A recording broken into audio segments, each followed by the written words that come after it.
So welcome to Civic Punks on the Road, and today we're in Ottawa at FWD50. I'm here with my good friend Skaidra, and we are at one of our favorite events. Totally. And we thought, you know what, let's try, on the heels of all the energy and hype around the Blue Jays, almost won the World Series, we thought, let's try to give a bit of energy that you get from a pregame show for sports. Let's apply it to FWD50. It's, deserves that type of energy and hype. The eve before FWD50 2025, right here. Right here, right now. Well, Skaidra, you've been going to these, I think, almost all of them, if not all of them. What keeps bringing you back? Why do you keep coming back to FWD50? I think, a lot of people will say the word, it's community. I think it's getting a true pulse check on how people are feeling, getting a vibe and really being able to reconnect and forge new connections with people that are really doing the hard work of making change work in their departments, in their governments, despite many obstacles that are being thrown their way. I completely agree with you. And that's why I come every year as well, is for the community piece. And I think for me in particularly, because I'm moved back to Canada, trying to get replugged into this community, which is my home community. Yes, welcome back. Well, thank you. Coming back from a sabbatical abroad. And I'm really curious to really get a pulse check on where things are, because from across the pond, it's not looking good. The people I talked to, morale is low, and we've got budget. I mean, it's a weird one. FWD50 is happening the same time as the budget for the Government of Canada is coming out on Tuesday. Mm-hmm. And so I think that's going to be in the back of a lot of people's mind. The prediction is that it's going to be a pretty harsh budget with lots of cuts, particularly to the public service. So I'm really interested to see how that dynamic plays out over the next couple of days. Mm-hmm. I know that's something that's top of mind for you as well. Mm-hmm. With the budget piece. So that's definitely something that's top of mind for me with this. Just really getting that pulse check, where's the community at? And then part of that as well is like, where can we go next? And I think this one's going to be a bit of a different one than past years because of the nature of where the ethos in the community is at right now. And I kind of wonder if it could be I'm hoping it can be a bit of a catalyst to rekindle some of the energy and the enthusiasm that I think right now is waning. Just bring us together with some inspiring speakers and get us thinking and talking about how can we take control over a lot of what's happening to the public service in Canada. Yeah, and I think this idea of, themes like sovereignty, really reclaiming our data, our processes, our ownership over like the way that we buy as a country and the way that we work with, both innovators, but also across departments. I mean, this need and this catalyst for change, I'm very optimistic because I think like we've sort of learned in COVID times, it's truly never wasting that crisis. But I think now, the crisis is really manifesting. And so it's time to really rise to this moment. And like, there's an opportunity ahead of us to do things differently and to not be afraid of changing the way we've done a few things. I think that's the positive I think that could come from all of this is, okay, now let's really confront this moment and perhaps not accept the way things have been done simply because that's been our process. Like, it really is an opportunity to really lean into, like, one of the talks too that's really sticking out for me is this concept of like driving outcomes and not solutions. And I think, that's such an important frame to be carrying forward this year and into the next. I think that the digital sovereignty is an interesting one. It's one that I've been hearing a lot more in countries around the world, but I think it's particularly poignant right now in Canada, given the current context we're in with the United States. And I think there's a real recognition that we need to strengthen our sovereignty, the digital public infrastructure that we depend upon. And I think the thing that is going to be interesting for me as well is that there's this feeling, particularly in the digital file, that we've been stuck. We've been stuck in the mud for well over a decade. We've gone from 3rd to 47th, and all indications are that we're going to keep dropping in the next ranking next year. So hopefully this is a way for us to get unstuck. We've got some brilliant minds coming here. That's the thing I'm going to be looking out for is can this be a catalyst? Can this be a point for us to get unstuck? One thing that was interesting, it's always fascinating. We're going to talk to Alistair shortly about sort of the thinking that went into this year's conference. I was really fascinated to see that the first day is really focused around this idea of metrics, return on investment, the ROIs. What was your takeaway from seeing that as sort of the agenda for the first day? I mean, I think public service teams across Canada and globally are really, being pressured to show value. And that can be a difficult task, in the advent of emerging technology like AI, by default strategies. So how do you show value in a time where there's a lot of austerity and sort of trying to find efficiencies? And what does it mean to truly be, more efficient and effective at the same time? So I think that is the right frame, to kind of go into this day. And I think the pressure is being felt by a lot of departments to understand how to do that in a time period where we're still trying to figure that out as well. So what do you think Forward 50 needs to do to be considered a success for this year?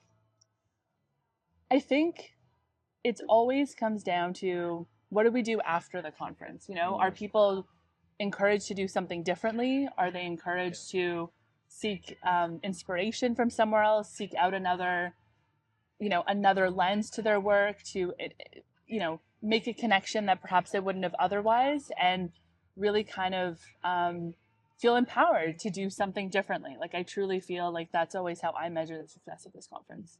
So what's the first thing you're going to do tomorrow, beginning of 4:50? Very first thing you're going to do when you get here? When I get here tomorrow, Yep. I'm going to get here early because breakfast is complimentary, and that means there'll be a lot of people. Okay. All right. Free breakfast. And I'm going to try to meet 5 new people, like that's always the goal. I'm going to try to put myself out there and just meet 5 new individuals who I wouldn't meet otherwise. See, you're a way better person than me. My plan was to find 5 people who I haven't seen in a while and give them a hug. So you're a better spirit than me. What about you, Derek? I'll ask you the same question. What do you think would make Forward 50 a success this year? And similarly, what are you hopeful for? I think the thing that will make Forward 50 a success is creating that spark, that catalyst to get things going. Because I feel like we're stuck. I feel like we're not having a vision of where we need to go. People are demoralized. If Forward 50 for me is a success, if it is the point that turns the corner, that we can look back and be like, hey, it was Forward 50 in 2025 that things started to shift, and that we actually started getting in the right path. That for me is the success. The question is, how will you be able to measure that? And it's more of a feeling and also something you see with time. But I think Forward 50 is always good. I mean, Alistair's fantastic asking us provocative questions to get people thinking and pushing us a bit. Yeah, I think that's for me what success will be measured by. For sure. And I'm really excited that Hillary Hartley has come on as more of a co-champion of this engagement. And I think just in general, always impressed by the caliber of speakers and, people that show up. So it's going to be great. Happy to be here. Speaking of which, let's go get Alistair. Let's go get him. All right. Well, we're super excited to have Alistair here, who's the founder and principal for Forward 50. Well, Alistair, welcome to our pregame show about Forward 50. Thanks. I don't want to talk about games after last night's sports, God. But that was traumatizing. I don't know if you could get more knife's edge than bottom of the ninth, bases loaded, tied, 2 outs. And I'm not a baseball guy, but they were like scrubbing back and forth on whether or not a foot was on a plate down to like. Oh my God! Do we really need that in this day and age? Don't we have enough on our minds? Let's take our mind off of the negatives to the positives. Forward 50 is tomorrow. What are you most excited about for tomorrow? First of all, Forward 50 is all this year. That's a good point. We changed something this year. We actually switched to 3 online events, now a 4th one thanks to Public Digital, and then 2 days here in person, which was partly because we heard so many people say, look, I love your content, but it's a week long, and that's a lot for me to go to my manager and say, hey, can I get a week off? So we've split this up throughout the year, and we've really tried to sort of focus on a particular skill. So ROI and analytics, AI and automation, building products, very tactical. It's been almost a decade since we started Forward 50, right? 2017, this is year 9. And I remember the first year was very tech-centric, right? Let's talk about cloud computing. Let's talk about blockchain, whatever. Tech's not the problem.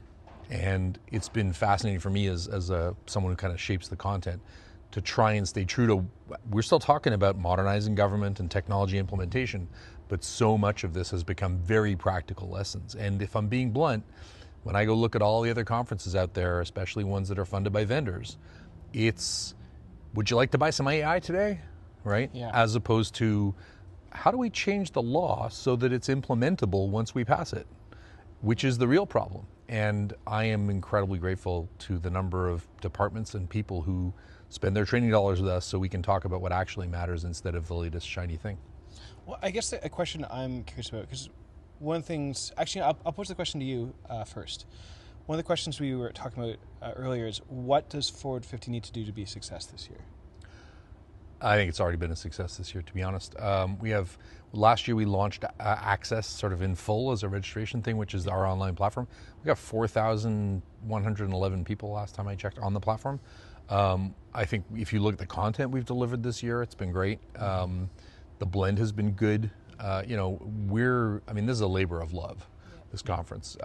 It's not lucrative, but it is, I think, something that people trust. And that idea that people actually trust the content and the format and the community has already been successful. I hear from so many people who say this is not just something that inspires them, but it's something that sort of reminds them why they're doing what they do. Every year, that's kind of our North Star. I think one thing I always appreciate about Forward 50 is also like how you conference. You know, there's always like an innovative approach to like, you know, bringing people into a roundtable or, you know, experimenting with different technologies and breakouts. So can you speak to us about like this brain date concept that I sort of was looking on the registration? Anything else you have in terms of the actual facilitation of Forward 50 this year? We're not in our usual home of the Aberdeen Pavilion, which I love. The creaky roof when it heats up and the weird attachments to catch drips and so on. When we started this, we wanted it to not feel like business as usual because so many things need to change in digital government. Our first year, as we were leaving, the WWE was bringing in a wrestling ring, and we were like, yeah, this is definitely not, you know, downtown convention center with gray walls. This year we find ourselves in a downtown convention center with gray walls. Thanks to our friends at SAS North, we were able to piggyback on some of the logistics, which makes it affordable. We actually lowered our costs this year and lowered our price this year and increased the number of passes for departments. So we're trying really hard to lean into the austerity. And we found a few partners to help us with interesting things. You'll see some technology from an open source project called Moonshine that does real-time translation and transcription on a device, completely air-gapped, perfect English and French transcription and translation, which is incredible if you need to do that stuff in confidential settings. DTPR, Jackie Lu's project, for showing us the digital world that's surveilling us and how it's looking at us. We got an art installation. You'll see some of those around the room. As you mentioned, Brain Dates, which is this incredibly successful Montreal company, E180. They are a platform for setting up conversations around topics. They work really well. There's even an AI chatbot called Bordy, and if you have WhatsApp, you install it, it calls you and then has a conversation with you in a weird Australian accent about what you're interested in, and then comes back to you and says, hey, I found these people at the conference you might want to meet. So we want governments to experiment, and we'd be hypocrites if we weren't doing so ourselves. Well, I think it's one of the things I really like about Forward 50 is it's always been a safe sandbox for governments to experiment in ways that we wouldn't usually get to do in our day-to-day lives. Something actually I'm really curious about that makes this year, I don't know if it's been in past years, but this year for sure is unique. It's a budget announcement on Tuesday. How have you taken that into consideration with how you approach Forward 50 this year? Well, I mean, hello everyone at home. If you're thinking about working in government, this is a weird time to do it. There is no doubt that the budget is going to be difficult. We have seen, especially since COVID, a huge increase in the number of people in the public sector without a commensurate increase in productivity. That math just cannot be sustainable. I think a lot of people are very concerned about it because there is this belief that if you go into government, you will have a job. At the same time, I think there's a sense that with technology, many of the traditional roles that were required are changing. And the way I've been thinking about this lately, obviously everyone talks about AI as a tool for this. I think it's a little overblown. But one good mental model for AI is that AI is really good at translating. Now, if you think about translation from English to French, for example, you're going to lose some stuff in the translation. You're naturally going to have imprecisions in the words. But it's pretty good going from one to the other, right? If I said to you, take this long document and summarize it, you're translating a big document to a smaller one, and there's naturally going to be some stuff left out, and you're going to choose what to leave out. If I said, here's a short thing, write a longer version, you're going to stretch it, and you might hallucinate some stuff. All of those are translation, right? Longer to shorter, shorter to longer. But also, if I said, here's a product spec, translate it into some code, or here's some code translated into a marketing document. Or if I said, here's a series of bank transactions translated into credit history, translate credit history into a loan. All of these are translation, that's done by knowledge workers today. And my current mental model for AI is it's a really good translator, but just like a human, if you were asked to take something that was 5 pages long and make it 20 pages long, you'd probably hallucinate some nonsense. If you were asked to take a big thing and summarize it, you'd probably lose some stuff. So I think what's going to happen, back to your original question, because I know you're like, where the hell's Alistair going with this? We are going to, in the next 3 or 4 years, take a very hard look at what the public service does. Yep. And we're going to say, where are all the tasks where a translation is happening? And where are the tasks where translation is happening where it's okay for it to be imperfect? And where are the places where it's not okay for it to be imperfect? And we're going to say, when it's okay for it to be imperfect, we can automate that. When it's not, we're going to have human oversight, liability, measurement of outcomes.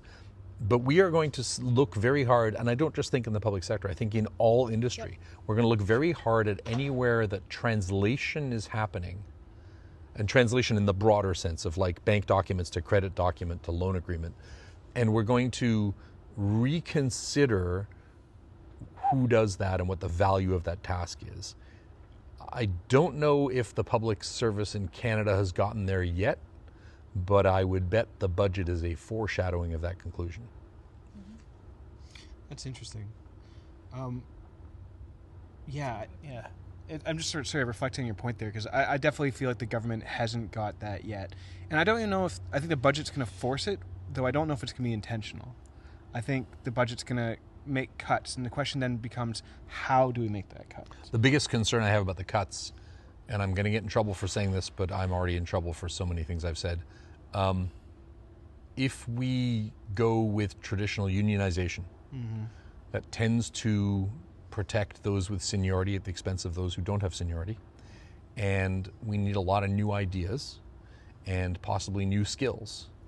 I hope that whoever is making those decisions and negotiating on behalf of all Canadians, not just the unions, is reflecting on the skills that the people that are retained have and their ability to bring new thinking to systems that are hundreds of years old.